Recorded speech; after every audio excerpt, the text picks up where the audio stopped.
नमस्कार दोस्तों, आज के हमारे इस वीडियो में हम आपके लिए भगवान श्री कृष्ण की रक्षा बंधन की एक बहुत पौराणिक कहानी लेकर आए हैं। महाभारत काल के समय की बात है। भगवान श्री कृष्ण की श्रुति देवी नाम की एक चाची थी, जिनके बहुत मन्नत के बाद शिशुपाल नाम का पुत्र प्राप्त हुआ। लेकिन शिशुपाल जन्म से ही बहुत बीमार था। उसकी बीमारी इतनी बढ़ गई थी कि जल्द ही उसकी मृत्यु हो जाती।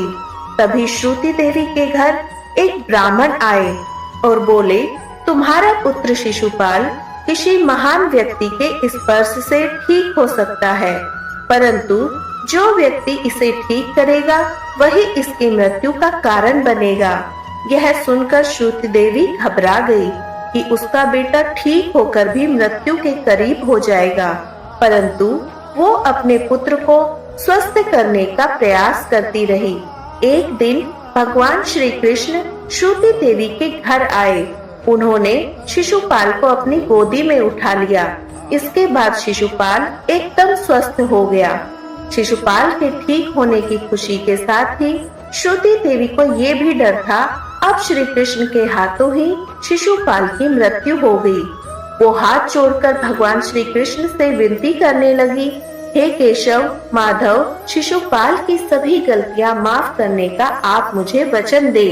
तब भगवान श्री कृष्ण ने श्रुति देवी से वादा किया कि वो शिशुपाल की 100 गलतियां माफ कर देंगे, लेकिन 100 गलतियों के बाद उसकी कोई भी गलती माफी नहीं पाएगी।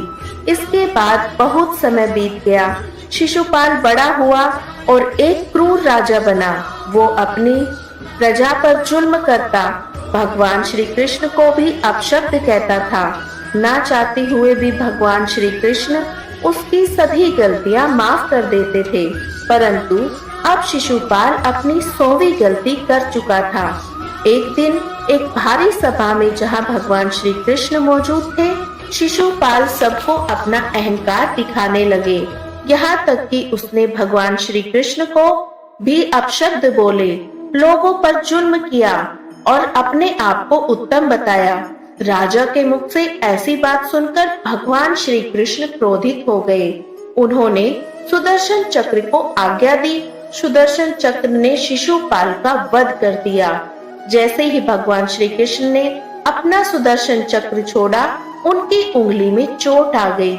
यह देखकर सभी उनके जुल्म पर पट्टी बांधने के लिए इधर उधर भागने लगे, परंतु पास ही में खड़ी द्रौपदी, जिन्हें भगवान श्री कृष्ण अपनी बहन मानते थे, उन्होंने अपने आंचल का एक कपड़ा फाड़ा और भगवान श्री कृष्ण की उंगली पर बांध दिया।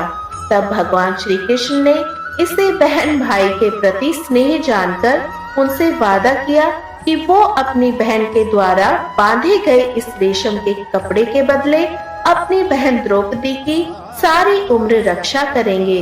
जब जब द्रौपदी किसी संकट में फंसेगी, तब तब भगवान श्री कृष्ण भाई का फर्ज निभाकर उनकी रक्षा करने अवश्य आएंगे। इस दिन से रक्षाबंधन का यह त्योहार भाई बहन के रिश्ते का प्रतीक माना जाने लगा।